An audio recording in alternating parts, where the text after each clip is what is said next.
En el análisis del centro de corte en piezas sometidas a flexión, sobre todo cuando las secciones son perfiladas, acá se nos da una situación que es importante en analizarla. ¿De qué se trata esto?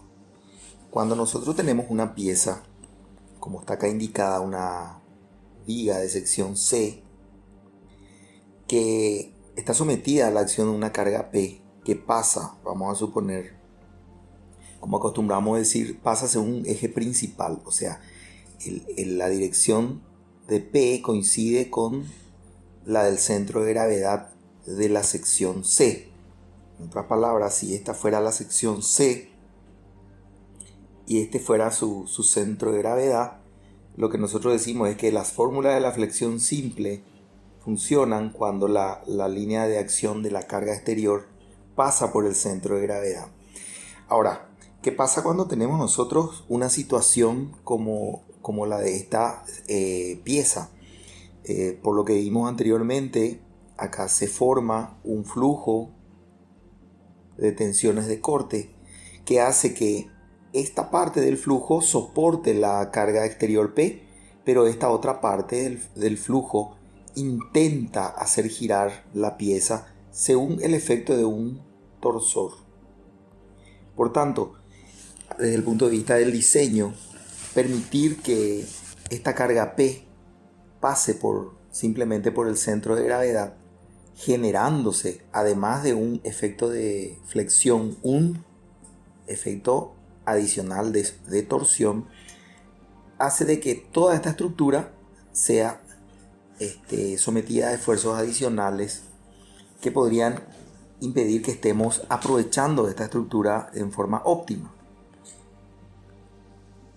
En otras palabras, lo que acá estamos buscando es encontrar una línea de acción de P tal que al desplazarse P, esta distancia que está aquí, que le vamos a llamar por el momento E, provoque un efecto de torsión equivalente al efecto de torsión que provoca el efecto de tener este flujo cortante que aparece en las alas sobre todo de perfiles como este que está acá indicado. Entonces, el concepto general de centro de torsión lo que busca entonces es determinar esta línea de acción de tal manera que podamos optimizar el trabajo de una viga que va a estar sometida a efectos de flexión simple, haciendo de que el efecto de la torsión sea cero. Bien, fíjense algunos elementos importantes. En esta sección se ve perfectamente que la carga P aplicada no solamente desplaza la pieza hacia abajo, sino que también la tuerce. En este caso, todos los elementos aquí, esta sección cambia de ángulo y aquí, sin embargo, la sección permanece paralela a sí misma. Esto es lo que se logra haciendo que la carga exterior P pase por este punto especial que es el centro de corte. ¿De qué se trata esta parte de la unidad? De calcular ese centro de corte. Para poder hacerlo, aquí tenemos un caso, un ejemplo de cálculo de centro de corte para una sección C, en donde entendemos que lo que está aquí explicado es suficiente para que pueda entenderse acabadamente el tema. Sin embargo, cualquier duda puede verse en la página 443 del pop-up según la referencia que hemos indicado en la bibliografía. Aquí lo que se hace es, dada una sección C, se dibuja el diagrama de esfuerzos cortantes que aparece. Esto significa que aparecen estas fuerzas cortantes que están acá indicadas. A causa de esto, esta fuerza F1, que es igual a esta otra por lo que dijimos poco atrás, la suma de fuerzas tiene que ser igual a 0 en la dirección normal. Entonces estas dos fuerzas multiplicado por la distancia tiene que ser igual a la carga P por la distancia también al centro de gravedad. Entonces, en otras palabras, podemos tomar nosotros eje de referencia, por ejemplo, este eje que está aquí. Voy a limpiar para que quede más claro. Podemos tomar eje de referencia este que está aquí. Entonces, si este es el punto alrededor del cual tomamos sumatoria de momentos, F por H, por un lado, genera un momento en esta dirección, y P por E genera un momento en la dirección opuesta. Si estos dos momentos son iguales, entonces la pieza va a estar sometida exclusivamente a efectos de flexión, que es lo que buscamos. Por lo tanto, este punto S sería el centro de corte, que no es realmente un punto S, sino que es una línea de acción, como se puede ver en este caso. Entonces, descomponiendo esto, el cálculo de F1 simplemente se hace analizando este diagrama que está aquí, o sea, cortando un elemento aquí, calculando esta área por esta distancia, que es lo que está aquí indicado también en el cálculo de F.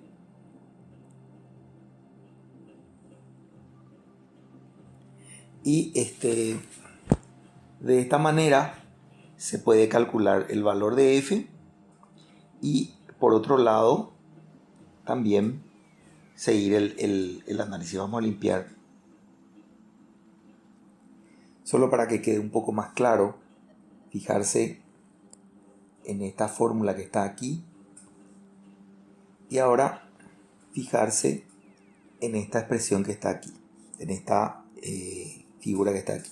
Lo que se está haciendo es calcular la fuerza diferencial F que va a aparecer en esta sección que tiene ancho diferencial Z. Esto es T, como está indicado. Entonces, diferencial fuerza es igual a tau aquí multiplicado por diferencial área. Y esta área no es otra cosa que T por diferencial Z. Vamos. Entonces, limpiar, y vamos a volver a mirar aquí. Entonces, esto que acabo de explicar en este lugar es lo que está explicado en esta ecuación. Por tanto, eso por un lado. Por otro lado, sabemos que la distribución de este esfuerzo tau está dado por la fórmula de Collignon. Momento estático sobre ancho por I sub z. Y este ancho no es otra cosa que T, que es el ancho que está aquí. Y la inercia, bueno, es una invariante. El momento estático no es otra cosa que el momento estático de ese elemento que estamos queriendo calcular. O sea, desde este extremo hasta el punto que estamos analizando, que no es otra cosa que esta expresión que está aquí indicada. En otras palabras, lo que se está haciendo aquí es aplicar estrictamente la ecuación de Collignon, y con esto se está obteniendo esta expresión indicada aquí. Por lo tanto, fuerza por un lado multiplicado por H, o sea, de esta ecuación que está aquí, es igual a P por E. Entonces, finalmente, la expresión que resulta del cálculo, o para mejor, el cálculo del centro de corte, resulta en esta expresión que está aquí, donde al analizar nos damos cuenta que dependen exclusivamente todos los elementos de las propiedades geométricas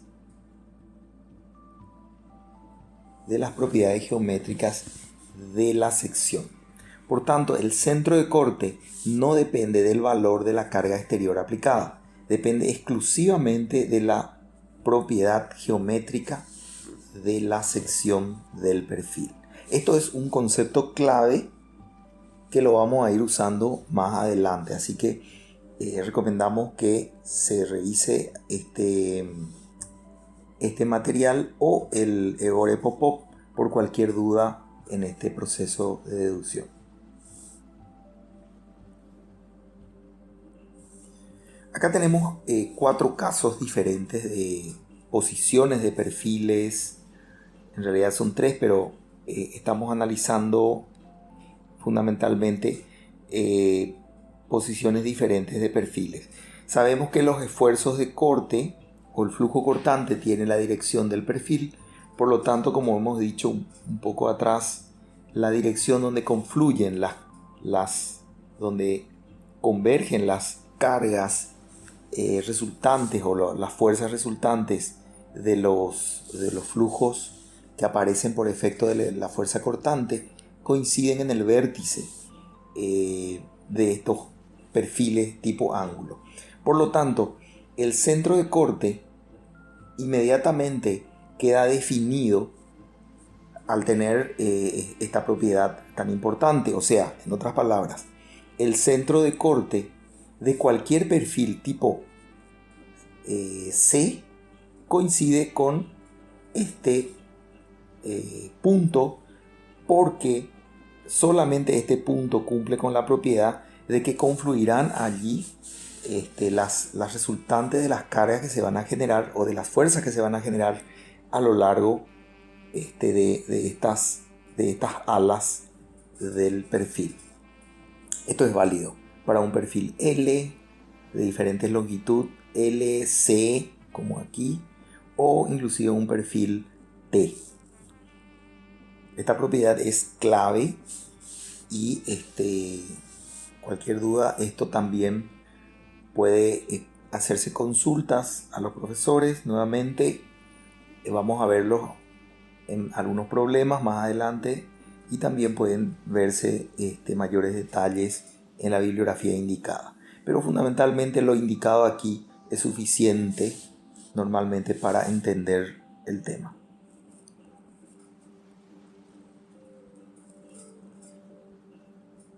Vamos a ver ahora el tema de vigas armadas de madera. Este es un caso muy importante porque de hecho, como hemos visto anteriormente, la aplicación directa del cálculo de la fórmula de Collignon es para poder justamente construir uniones entre dos tipos de piezas para construir con eso una viga con las propiedades geométricas suficientes o adecuadas para poder resistir las cargas exteriores. Como está aquí indicado, vamos a suponer que queremos resistir una carga P y para lo cual nosotros estamos colocando dos vigas una sobre otra. Queda claro que con esta forma de construir o de reforzar, mejor dicho, piezas, se van a dar estos dos diagramas de tensiones en cada una de las dos vigas. O sea, estas dos vigas van a trabajar de esta forma. Esto por un lado. Por otro lado, ¿qué pasaría? El desafío acá es qué pasaría si nosotros por alguna razón construimos uniones o juntamos, ya sea con tornillos, con varios tornillos o con tacos de madera, juntamos estas dos partes y hacemos que trabajen como un conjunto. Bueno, de hecho, al hacerlo, intuitivamente podemos entender que la resistencia de la viga que se logre uniendo las capacidades de estas dos vigas va a ser, de alguna manera, o dicho de otra manera, la carga P que rompa esta pieza construida de esta forma, P, llamémosle sub 1, va a ser menor que la P sub 2 que se construya o que se logre de construir una viga en donde hacemos que ambas partes funcionen como una sola viga, o sea, contribuyen a resistir la carga P ambas partes de la parte de arriba y la parte de abajo. Esto también significa que el diagrama de tensiones probablemente va a ser de esta forma, con lo cual más partes o más elementos más fibras de esta pieza van a resistir la carga. Cuando P2 es mayor que P1, estamos con simplemente una unión logrando optimizar los materiales, que es un poco el objetivo final, el objetivo buscado en esta parte del programa. Entonces, ¿en qué consisten las vigas armadas? Así como dijimos recién, consiste en unir dos partes, la parte de arriba y la parte de abajo son dos vigas que son unidas con tacos de madera, porque estamos analizando el supuesto de que estos son vigas armadas de madera. Entonces, en general estos conceptos funcionan para cualquier sólido elástico o considerable sólido elástico, por tanto podemos extender a otros tipos de materiales. Aquí hay algunas cuestiones, ¿verdad? Que la imperfección que se introduce dentro del sistema al colocar tacos de madera provoca que el diagrama de distribución no sea perfectamente triangular. Es más, esto solamente va a coincidir aproximadamente con el centro de gravedad si esta distancia es igual a esta distancia. Sin embargo, si las dos secciones obviamente son de alturas diferentes, el lugar donde van a converger los diagramas de tensiones va a seguir siendo el centroide del total. Bueno, esto lo reforzamos para ir formando los conceptos. Bueno, para analizar este tipo de problemas, conceptualizamos lo siguiente. Si fuera que la parte de arriba y la parte de abajo están unidos entre sí por un continuo, o sea, no existe división inicial entre la parte superior y la parte inferior de la viga, no vamos a necesitar en ese caso colocar ningún dispositivo de unión. En este caso estamos poniendo tacos de madera. Aún así, si es que nosotros queremos colocar dos piezas y unirlas por tacos de madera, lo que tienen que hacer estos tacos de madera es sustituir entre ellos o colaborando entre ellos todas estos esfuerzos que aparecen aquí, que al sumarlos, integrarlos, como solemos hacer matemáticamente hablando, sumando todos esos esfuerzos a lo largo del área, o sea, a lo largo de esta área que está aquí, tendríamos una fuerza rasante que es la que tienen que en su conjunto también resistir estos tacos de madera.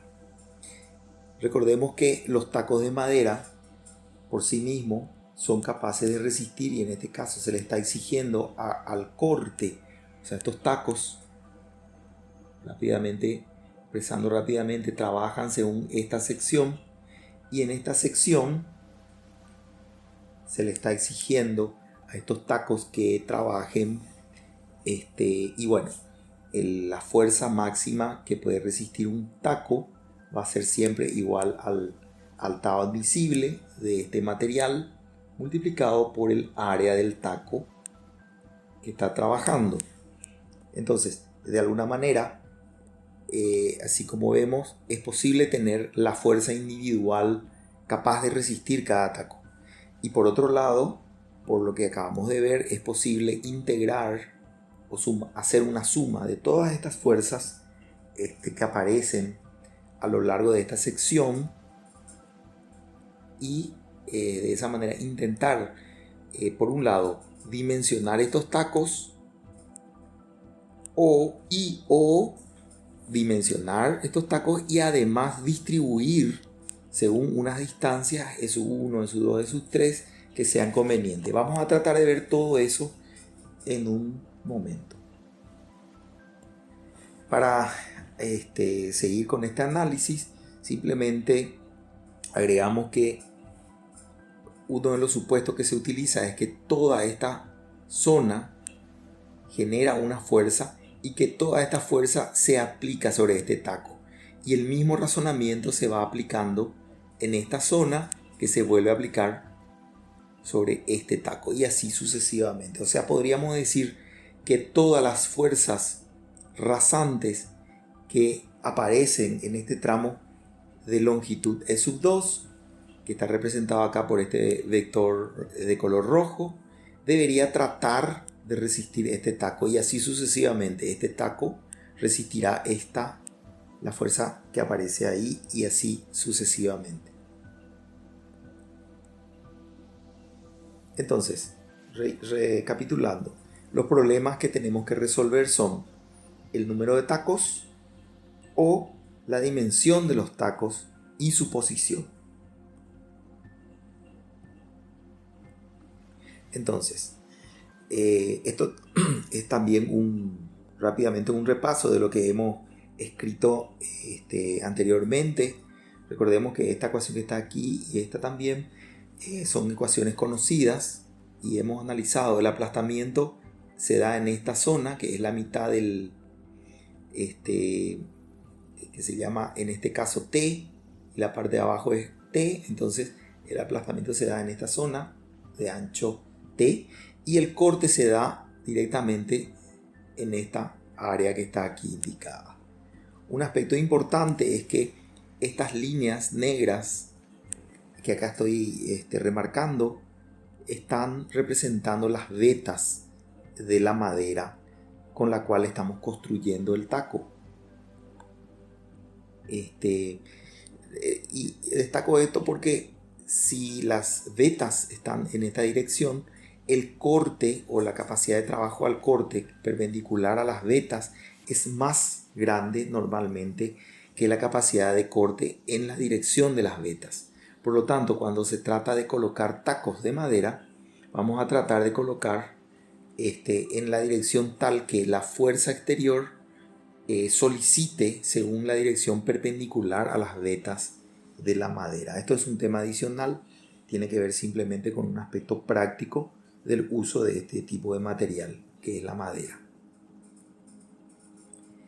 Bien, entonces recapitulando esto un poco lo que dijimos anteriormente, conociendo el valor de la fuerza F se calcula la distribución de los tacos y se parte de la premisa de que todos los tacos tienen que estar igualmente solicitados, es decir, la fuerza que actúa en cada taco debe ser igual. Esto es una premisa que puede servirnos en esta parte, pero también vamos a mostrar después que podemos cambiar esta premisa y hacer otra.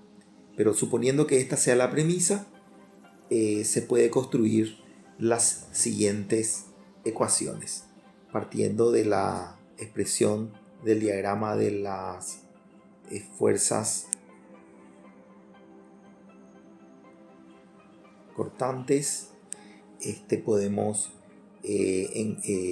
concentrar nuestra atención en la fórmula de Collignon y determinar que si es posible calcular la fuerza total que tienen que resistir todos los tacos, y eso se puede lograr simplemente sumando todas las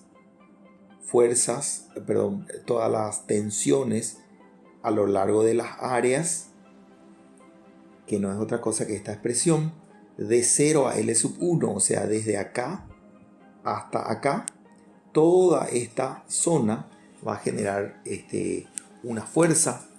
Vamos a limpiar, que está aquí indicada por esta expresión. Esta es la fuerza total que se va a generar en toda la longitud de la viga, por lo menos entre este espacio y este extremo. Entonces, eso por un lado. Y por otro lado, lo que vemos acá, que la fuerza en un taco, por ejemplo, en este taco que está aquí, va a ser igual a la misma expresión, pero en vez de integrar de 0 a L sub 1, estamos integrando desde este punto hasta este punto que está aquí. Entonces tenemos esta otra expresión que está aquí indicada. Entonces, sustituyendo la fórmula de Collignon, llevando a esta expresión que está aquí, encontramos estas dos ecuaciones y aquí lo que vemos es que este numerador no es otra cosa que el área del diagrama de fuerzas cortantes de 0 a L sub 1. Esto también tiene después una interpretación que la vamos a ver más adelante, pero por el momento esto no es ni más ni menos que el área de todo este diagrama de fuerzas cortantes, y este denominador no es otra cosa que el área de esta parte como está indicada aquí. Entonces, fijarse, vamos a limpiar. La cantidad de tacos que vamos a necesitar va a ser igual a la fuerza total que hay que resistir dividido la fuerza que un taco va a resistir. Y esto básicamente es la relación que nos permite ya de alguna manera entrar en la capacidad de dimensionar esta junta mediante uso de tacos de madera. Aquí un poco están indicados algunas técnicas. Por ejemplo, esta área que está aquí, que le estoy llamando A sub 1, no es otra cosa que el área total dividido el número de tacos. Entonces A sub 2, si queremos que todos los tacos de madera aguanten igual, todas las áreas tienen que ser iguales, porque recordemos que las áreas de los diagramas de fuerza cortante equivalen a la fuerza rasante multiplicado por un factor K. Entonces, si dividimos el diagrama de fuerzas cortantes en áreas iguales, o sea, esta área es igual a esta área, es igual a esta, es igual a la otra, etcétera, etcétera. Si todas estas A sub 1, A sub 2, A sub 3 son todas iguales, lo que vamos a lograr es que todos los tacos trabajen igualmente. Esto tiene una ventaja y una desventaja. La ventaja es que de alguna manera una sola vez calculamos el taco, pero la desventaja es que los tacos de madera hay que ubicar a distancias diferentes, C sub 1, C sub 2, C sub 3. Imagínense que ustedes están contratando un operario para que haga este trabajo. Le dicen al operario, ustedes van a medir desde aquí hasta aquí 28 centímetros, acá 34 centímetros, y etcétera, y etcétera. Y el operario se confunde y en vez de tomar esta línea como 0, toma esta otra línea como 0. En otras palabras, la mano de obra tiene que ser calificada por un lado, por otro lado, un error puede generar todo un problema aquí. Entonces, yendo por el lado de la practicidad, probablemente sea más fácil dividir esto en distancias iguales, o sea que todas estas distancias C sub 1, todas estas distancias sean, por decirlo, iguales entre sí. Esto igual a esto, igual a esto, igual a esto, etc. Y simplemente buscar dimensionar el taco más exigido, que va a ser en la zona donde el diagrama de fuerzas cortantes sea más grande, entre taco y taco. Esto es un aspecto. Y el otro aspecto es dónde colocar el taco. Fijarse acá que, vamos a suponer que en el caso que estamos analizando, el taco estamos colocando al final de cada área. Hay varios criterios. Algunos proyectistas hablan de colocar en el extremo, otros en el centro de gravedad de estas áreas. Acá lo que tenemos que aclarar es que todo esto inclusive tiene cierta debilidad en cuanto a precisión, pero que de todas maneras es suficiente la precisión como para que, siguiendo estos pasos, la dimensión de estos tacos va a ser efectivamente, utilizando por supuesto coeficientes de seguridad adecuados, va a ser efectivamente la que sea necesaria para resistir estas solicitaciones.